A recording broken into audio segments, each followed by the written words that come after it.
There are presently 6 billion people living on planet Earth. World peace is the ideal that all 6 billion of them will learn to live in peace and harmony together, united in holy matrimony, until death by natural causes do them part. Let us start off small. Let us see if we can get 2 people to live together in peace. Samuel Twain is a 54-year-old Yale graduate, former law professor, district attorney, defense counsel, turned extremely powerful and successful philanthropist and land developer. Obviously we are not talking chopped liver here. We are talking Midas in his professional life, and Murphy in his personal life. The only law he has known is Murphy's Law, or so he thinks way too much.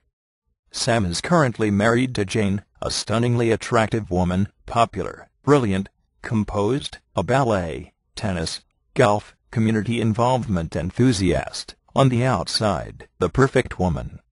Sam and Jane have raised 2 magnificent children, Jacqueline, a 26-year-old physician, married to Ellen, a 28-year-old physician, and Gail, a 21-year-old doll about to be married to a young wonderful lawyer named Richard. They are all in perfect health, living in Boca Raton, Florida. On the outside, the family envied by the entire world. They are a modern-day Pleasantville family.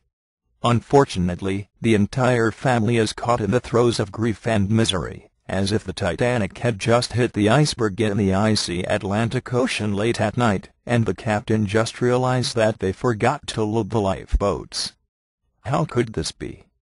Well, have you ever heard of a little 3-letter word called sex? Sigmund Freud, the father of modern psychiatry, who had intimate relations with his mother on a regular basis, said that every 3 seconds men have a sexual thought. Sam and Jane have spent hours, if not days, with their relationship counselor Dr. Ellen, who is still working on the case, without any success. She is wondering how she passed 11 years of medical school, but cannot seem to get the perfect couple of the universe to function peacefully together.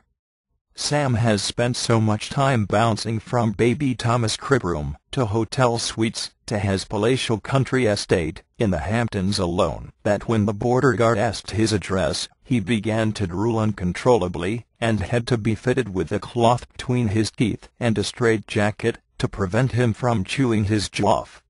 So what is at the root of Sam and Jane Twain misery?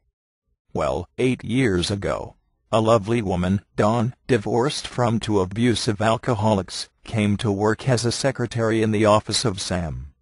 To say that the chemistry between Sam and Dawn was, and continues to be hot, is like saying that Adolf Hitler was not really that enamored with Jewish people. Sam and Dawn not only set the bed on fire, but they also have a blazing red-hot friendship.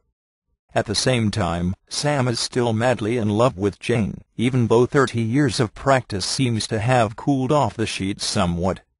One would think that of these 3 intelligent and mature adults, at least one of them after 8 years of this relationship turmoil, would have been able to say goodbye to one of the others, but unfortunately we are dealing here with human beings, and life is not that simple.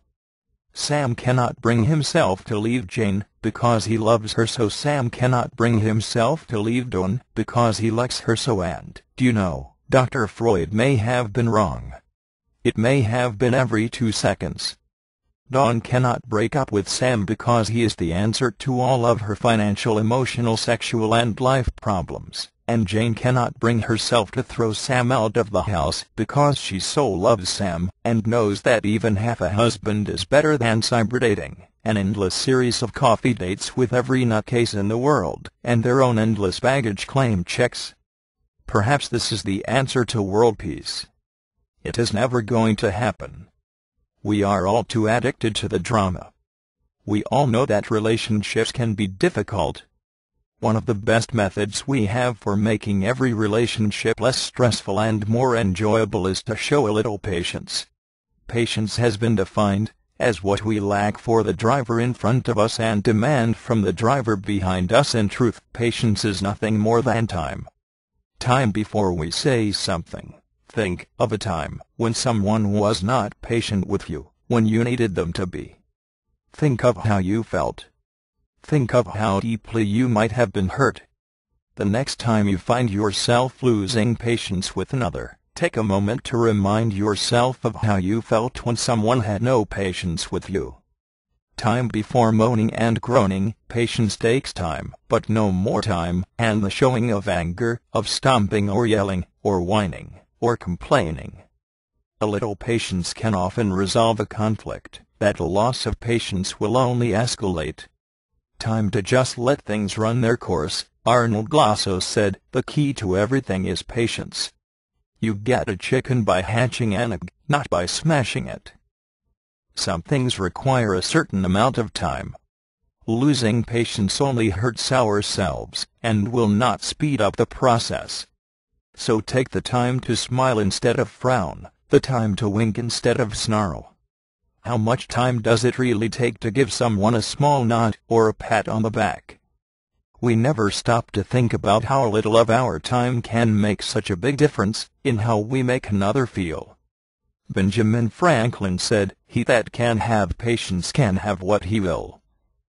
The lack of patience is the key to so much unhappiness and grief in this world, when all it requires is a little time on our part.